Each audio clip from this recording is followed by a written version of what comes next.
So we go back to the Aitareya Upanishad. Last time we were reading verse 1 and 2. This is the translation done by the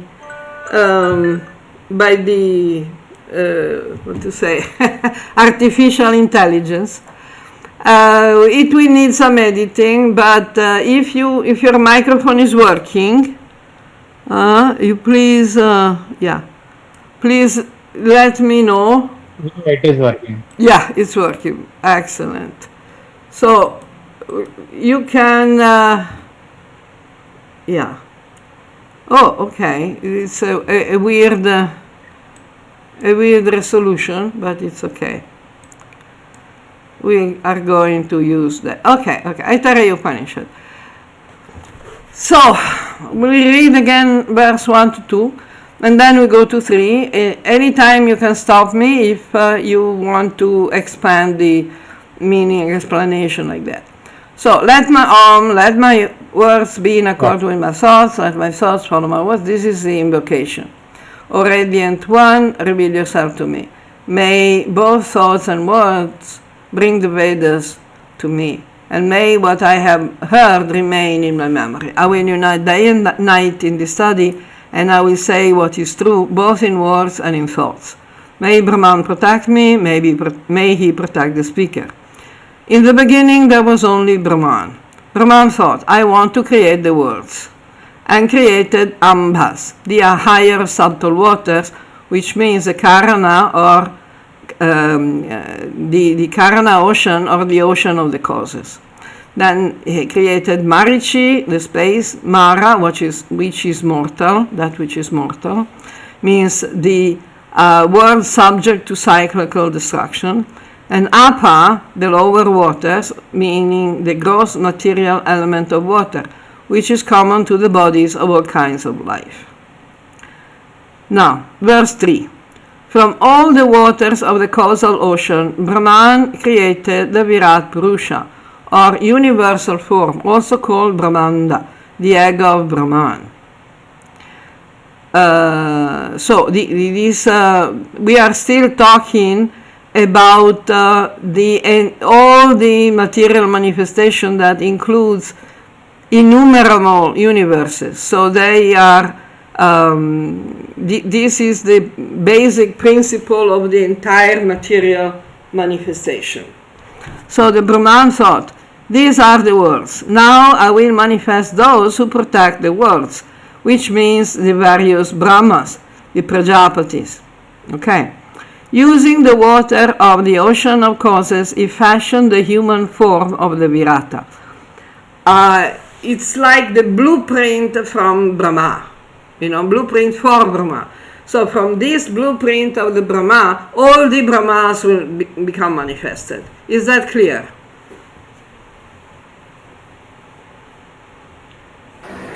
Yes. Okay, the microphone is working. Excellent. So this was verse 3. While the Brahman was thinking about this manifestation, the Virata Rupa, opened like an egg, forming a mouth. Sound emerged from the mouth. Agni, the fire, manifested from the sound. Then the nostrils appeared, from which the sense of smell was manifested, and from it Vayu, the air, manifested. Is this clear? So Agni is the sound. Agni is manifested from the sound. Agni is the tapas, is the energy, the form of energy that is the original starting point of the creation of the material world. Okay, so Vayu is not one of the Adityas, is even older than the Adityas. Okay, so Agni and Vayu. Then the nostrils appeared, from which the sense of smell was manifested, and from it Vayu, the air, manifested. Then the two distinguished themselves as eyes. Okay, something is is missing, from which the sense of sight emerged, and from it Surya, the sun, manifested itself. So Surya is the original Aditya, and then Surya manifested his various forms as the 12 Adityas. Okay. Then the ears appeared, from which the sense of hearing emerged, and from this the directions were manifested. So we could think that the sound is connected to the ears, but in fact the sound is connected to the mouth. The ears can perceive the sound by putting it in the context of the directions. Is that clear?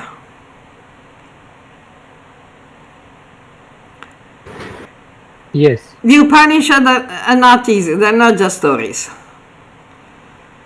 They're dense. They're thick. They're heavy. They're guru.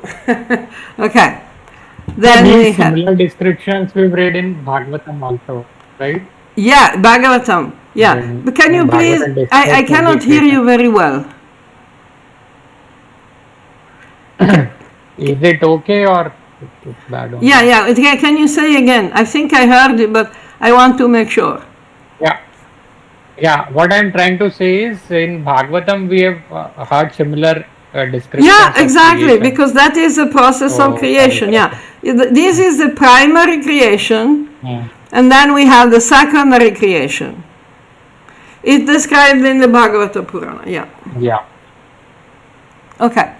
Then the skin appeared, and from it the tactile sensors, and from the sense of touch the plants, herbs, and trees manifested. The heart appeared, from which the mind, or the inner sense, manifested itself, and from this emerged Chandra, the moon. Is that clear? Yes. So the sun is the eyes, the eyesight, and the moon, and the mind is the moon. Okay. The navel appeared, from which the sense of expulsion was manifested, and from this emerged Mrityu or Mitra, the death. Finally, the root, the Muladhara chakra, the base of the genitals, appeared, from which the organs of procreation manifested, and from this emerged Varuna, the personification of the archetype of waters. Is that clear? Yes. So we have the Mitra Varuna. It's actually the doors of energy in the lower body. Okay. Then we have, verse 4. The Devas thus created entered the vast ocean, and this created hunger and thirst in the Virata. The Devas said to the Creator, "Give us a place to stay, so that we can feed ourselves." Okay, so this is very symbolic, in the sense the Devas here are not the individual souls that will become the various Devas. The Devas that appeared, that were created, are the blueprint for the Devas, the position of the Devas. They are not the individual Devas, because we know that the individual Devas are born and die. They have a particular span of life. Each batch of Devas lives for one Manvantara. So this is a creation of all the universes at the beginning of all time. So it's not the individual Devas who enter the vast ocean. What is the vast ocean? Is the existence of Brahman. And the hunger and thirst in the Virata is not determined by the stomach. Is determined by the need of manifesting a material body, which in the case of the devas is not a gross physical body, but it's a more subtle body. It's not like the human body or the animal body, but it's a body that is more controlled by consciousness. Is that clear? Yes. Okay. Brahman presented the cow to them, but it was not enough. So this is the second chapter, first verse. Now, the cow is not the animal cow. This is the personification of the gomedha yajna. The go, that is here translated as a cow, because go means cow, of course, are the planets. Bhumi is also planet Earth, that is also portrayed as a cow. Okay, well, it's not an ordinary cow. So the cow means the plant, the physical matter that forms the planets, the celestial bodies, we could say, which are also the dimensions of material manifestations. Okay. Then they presented the horse, but even that was not enough. What is the horse? Here we have the asvamedha yajna. It's not an ordinary horse. This horse is time itself. And in fact, I have last week I have elaborated on this in my commentary to Bhagavad Gita. I'm quoting the Aitareya Veda, explaining that time is a horse, and the horse of the asvamedha yajna is time. And there is also, all the description of this cosmic horse. It's not a regular horse like, we are going to eat some, hamburgers made of cow meat or made of horse meat. Now, this is, very gross. This is the reason why only the brahmanas are supposed to study the more complicated forms of Vedic scriptures, Vedic Shastra, because the Shudras will think about, killing the cow and cutting the steaks and putting the meat on the grill. But that's not the point. Okay, is that clear? Yes. Okay. Then, verse 3, then the Brahman presented the human being to them. And here we have the naramedha yajna. Medha means intelligence. It doesn't just mean marrow.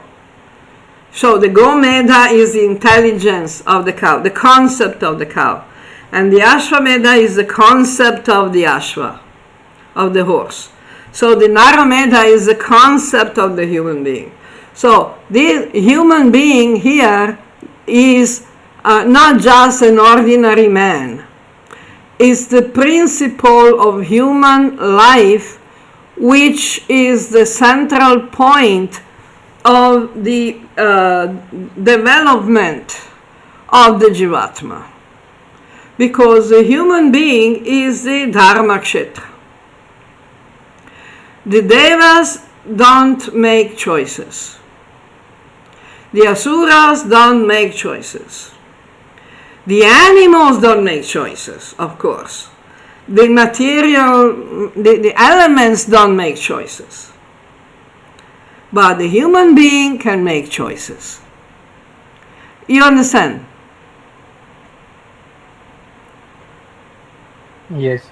But at this point of time, like we saw only Brahman expanded, but how human beings came into existence? This is not yet the time for ordinary human beings to come into existence. We are still talking about the creation, the manifestation of the blueprints, the principles, which the Gnostic Christians actually studied the Upanishads. And this Virat Purusha, they called it the Adam Kadmon. It's a blueprint of the Adam. But this blueprint is eternal. It's not limited by one lifetime or even one creation of one universe. We are still talking about the creation of all the universes. So this Virat Purusha is the original blueprint of all the Virat Purushas, all the Virat Rupas in all the universes. So in this way, the Devas are being fed. The blueprint of the existence of the Devas is being nourished first by the material elements, the planets, the place to stay. Then we have the time. They are being fed with the ashva, the horse of time. Now they are being fed by the free will of human beings. Human beings are the only ones who have free will. They can choose to go up or go down. Otherwise, animals always go up.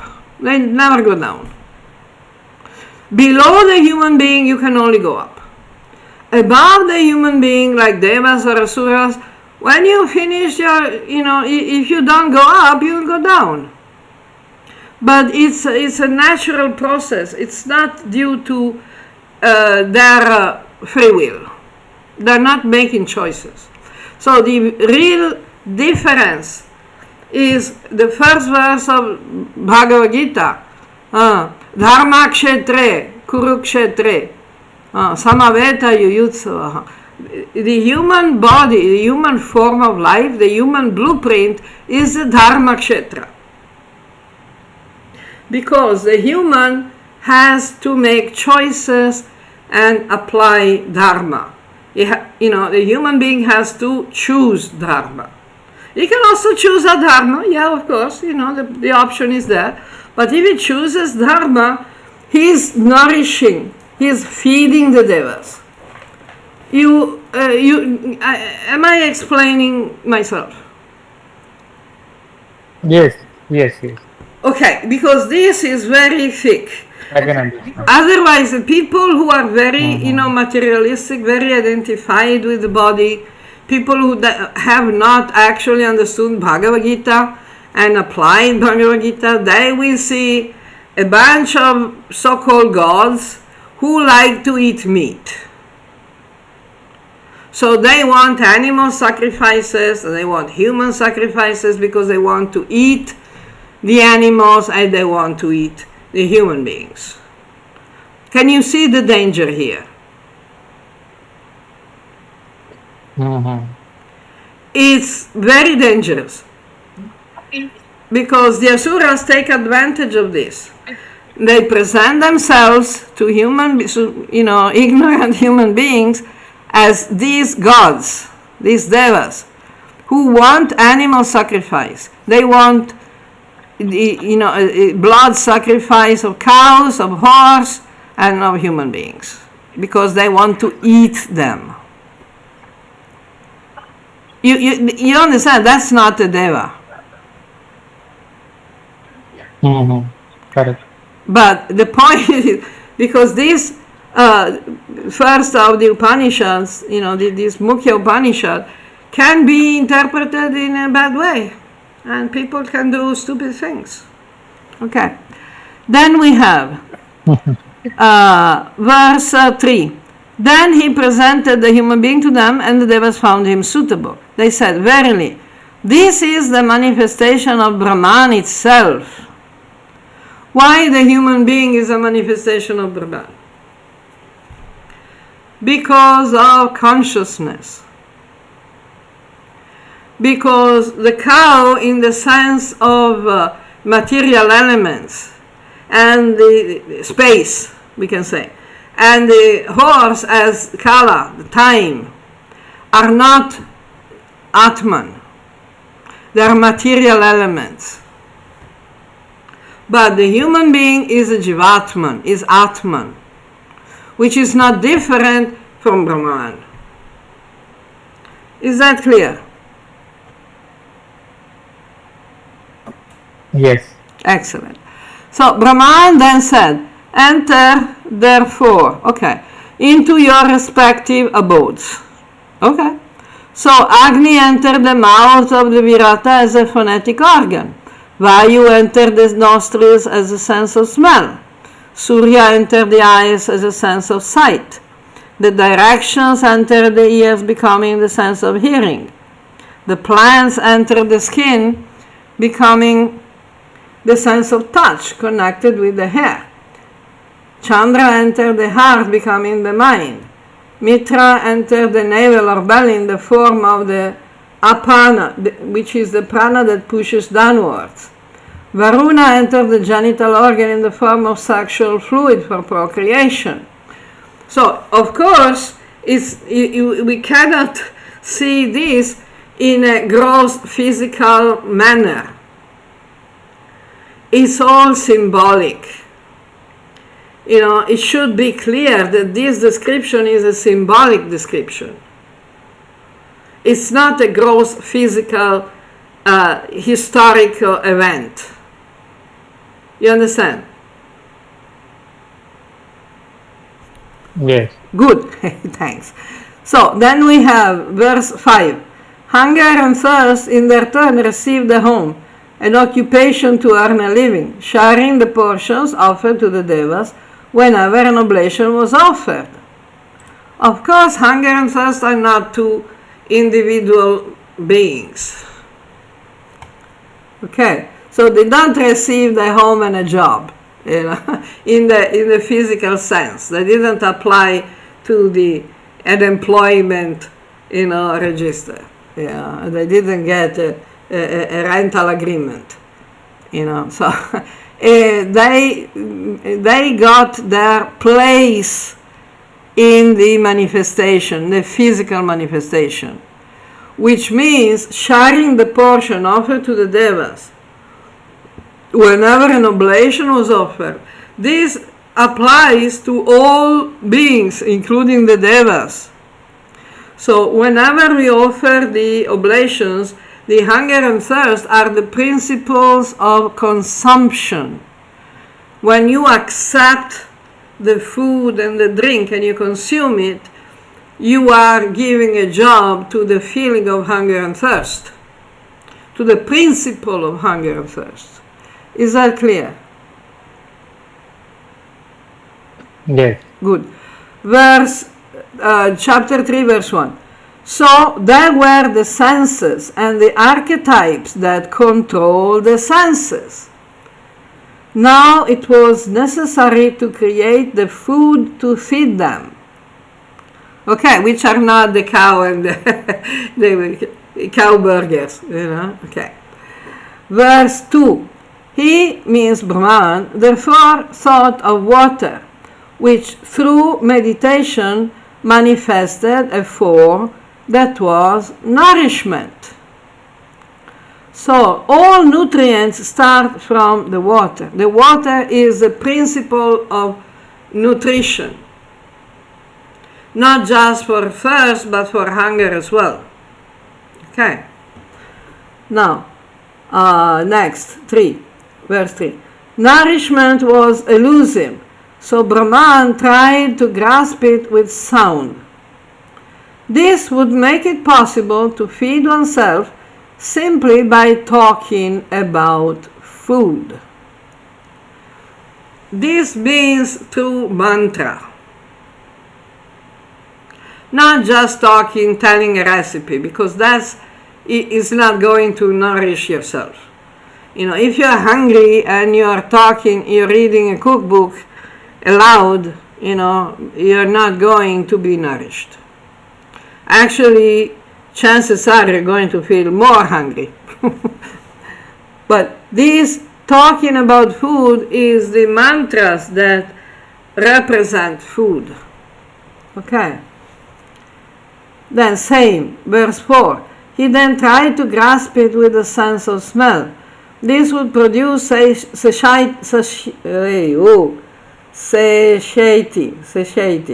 means being satisfied, okay, simply by smelling the food, which again, this is not a gross physical thing.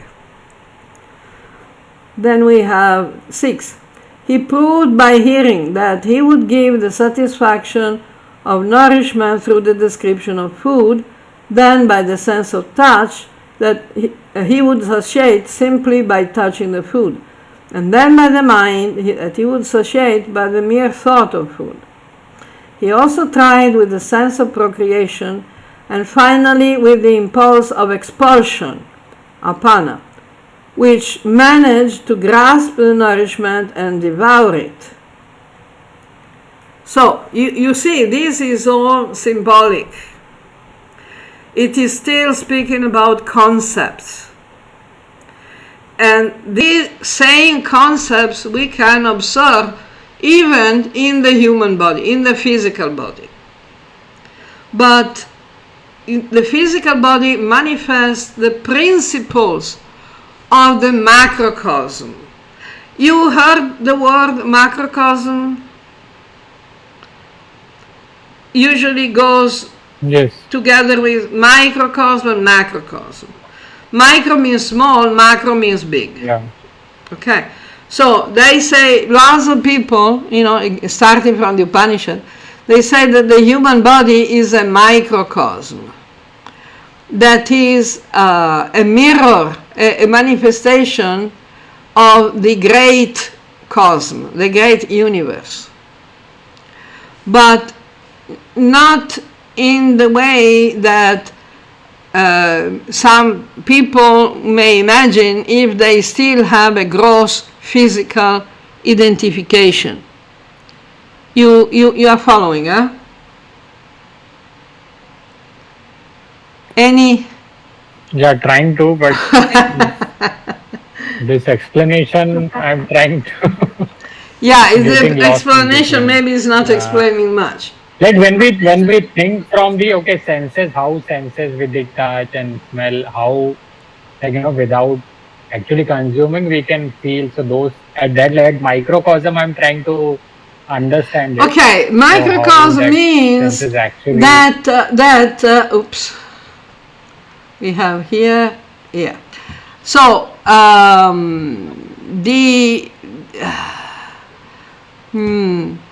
nourishment was elusive, so Brahman tried to grasp it with sound.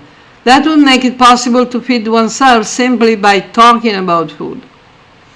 So the sound is in the microcosm, how you manifest the food. All the activities that are connected with the sound. Collecting, through the mantra. The mantra creates the principle of nourishment, the principle of food, but in the macrocosm. But in the microcosm, at the human level, you also need to, get the ingredients. You need to gather the ingredients. You need to get the recipe.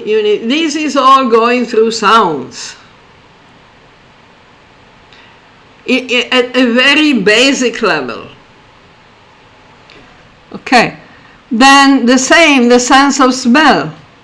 We know that in the microcosm of the human body, the sense of smell is very closely related with the sense of taste. Because when your sense of smell is not working, you cannot taste the food. So when the food smells good, you will digest it better. So the sense of smell, even at the microcosm level, will help you with the nourishment.